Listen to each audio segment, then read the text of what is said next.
8 साल बेमिसाल देश के यशस्वी प्रधानमंत्री नरेंद्र मोदी के शानदार उपलब्धियों के उपलक्ष्य में 8 साल सेवा सुशासन गरीब कल्याण कार्यक्रम के अंतर्गत विधानसभा स्तरीय भारतीय जनता पार्टी अनुसूचित जनजाति मोर्चा के तत्वाधान में आज बिरसा मुंडा विश्वास रैली व सभा का आयोजन शामपुर में किया गया था।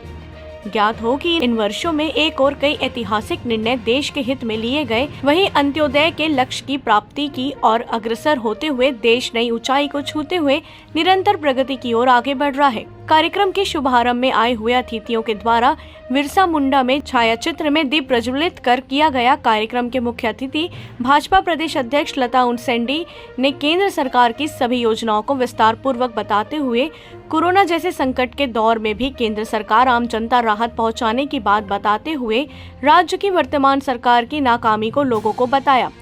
कि भूपेश बघेल की सरकार लोगों को सिर्फ ठगने का काम कर रही है, कहीं विकास कार्य दिखाई नहीं दे रहा है, सिर्फ वाहवाही लूटने में लगी है। माखड़ी से रोशन सेन की रिपोर्ट।